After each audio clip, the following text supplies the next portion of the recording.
sont sur la place.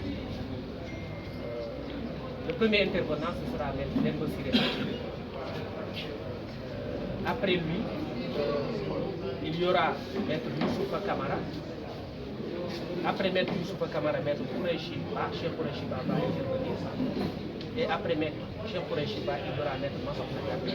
Et il y aura également deux autres interventions de Maître Abdina Ndiaye et de Maître Joseph Etienne Diop pour compléter les interventions de Maître. Donc sans plus tarder, je donne la parole à Maître Demba Ciré Badji qui va nous entretenir une question finale sur la porte du dossier.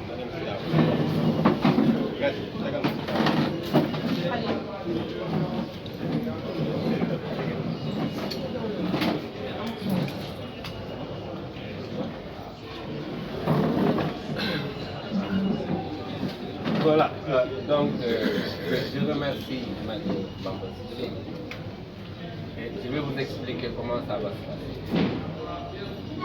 Je vais tenir dans un premier temps mon cours en français et je vais le résumer en wolof. Comme ça permet de répondre à vos besoins par rapport à l'objectif de diffusion que vous pouvez en fait. Maître Bamba Cissé a bien fait de rappeler que cette conférence de presse a été autorisée par le cabinet de notre avocat. Car, comme vous le savez tous, et peut-être comme beaucoup d'entre vous ne le savent pas, les avocats sont des acteurs judiciaires et par conséquent, leur communication est interdite.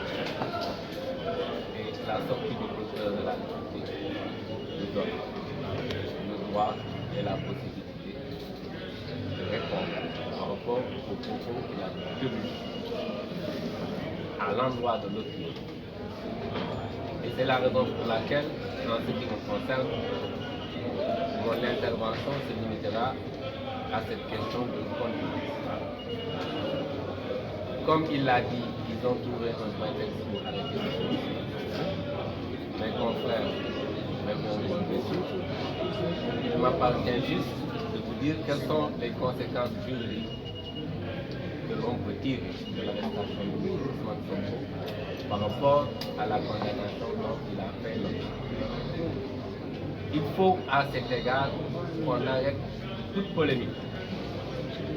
C'est vrai que dans sa communication, il a dit qu'il n'y a aucun lien, mais pour tous les juristes, il y a un lien évident.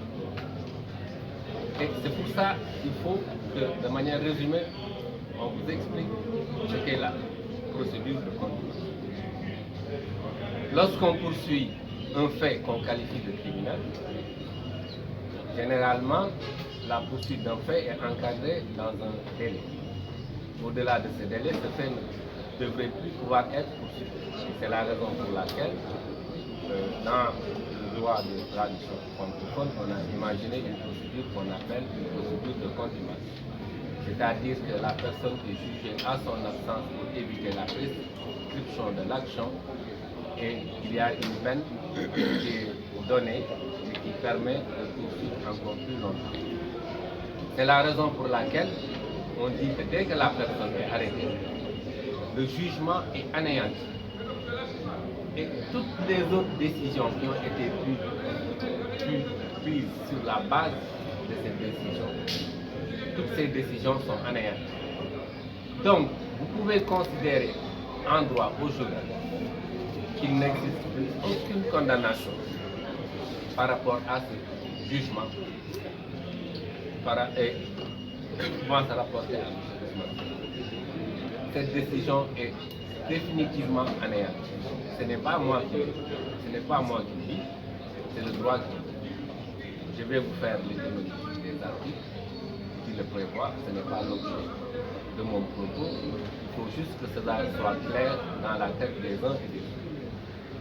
Et que donc, M. Ousmane Sonko ne peut être détenu à aucun titre que ce soit du fait de ce jugement.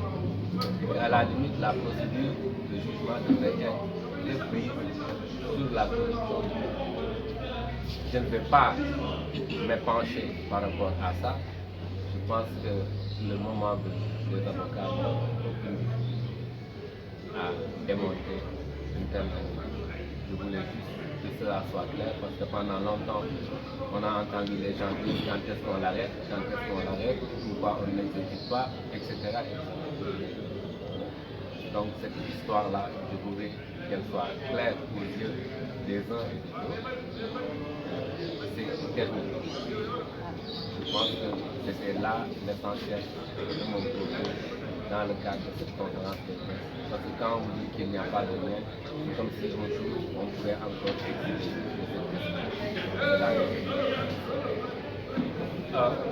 Ma bamtuwaat ko dënk ko ci olof ndaxte ñi nga xam ne mën nañu dégg wàllu bi mooy topp ci wàllu yoon dem ba mu jàkkaarloog askan dafa ñuy teg loxo Ousmane Sonko ñu ko tegul dara ak atte bañ ko atte woon loolu nag daf ñuy may ay leeral teg loxo bañ ko teg loxo loo ko wund ak la ca topp sama yeneen naataango yi ma toogal fii ñoom nañ ci indi ay leeral waaye ci kaw atte boobu bañ ngeen jàpp ni teg loxo boobu bañ ko tegee loxo rek atte bañ ko atte loolu nen maanaam ci wàllu yoon atte boobu yoon dafa ni say na kenn mënul ci tee sukkandiku pour teg dara wala pour topp dara li nga xam ne li mën a am nag mooy ñu atte waat ko te kaw la nga xam ne attekaay bi moom la jàppoon ni jàngat donc loolu yàggagul bés buñ ci yeggee nag ñun war nañ ci suñuy pexe pour wane ni loolu du toppee dara donc la mu waxoon ni atte ba maanaam c'est définitif loolu ngeen jàpp ni amul atte boobu mën ngeen wax ni mel na ni tey mosut a am loolu ngeen war a jàpp ci wàllu yoon ñu doon toppaate itam mën ngeen jàpp la ñu mën a topp rek mooy doo de neen loolu moom du ma ci sori yaakaar naa ni yéen sax attel ngeen ko seen bopp ba pare donc man ci wàllu boobu jotaay bi dafa nar a gudd ñu wax nañu bëri leeral boobu rek laa ma ko indi maa ngi leen di question beaucoup plus juridique. Je parle en mon nom devant tous les sachants et devant tous ceux qui se disent spécialistes du droit.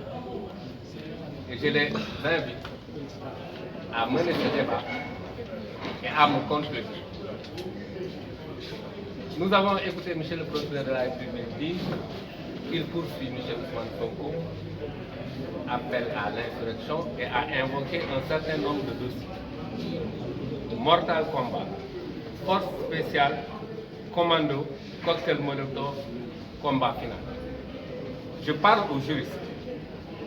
Ces dossiers font déjà l'objet d'informations ouvertes dans des cabinets d'instruction. Vous savez que quand un cabinet d'instruction est ouvert, et je parle aux juristes et qu'ils me contredisent, la saisine du juge d'instruction est une saisine INREP. Ce juge d'instruction est saisi de l'ensemble des faits.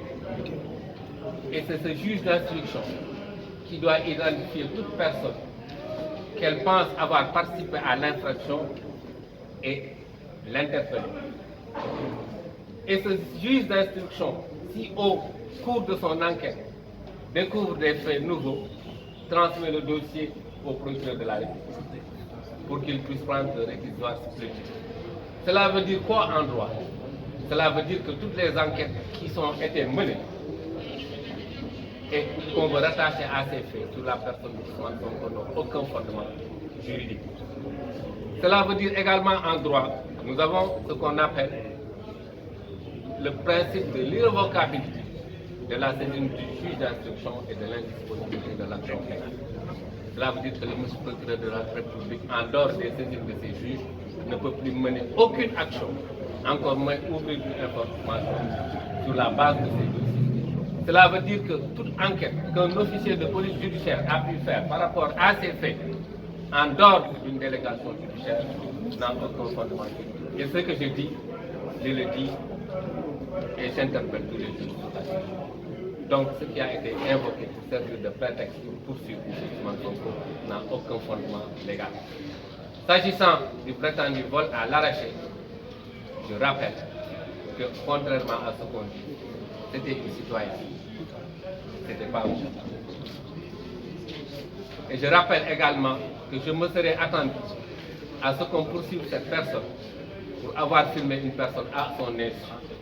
Ça, c'est un délit. Moi, c'est cette précision que je voulais faire. Et je pose un débat juridique et je suis prêt à le soutenir devant n'importe quel sachant qu'on me donne des arguments. Je vous remercie.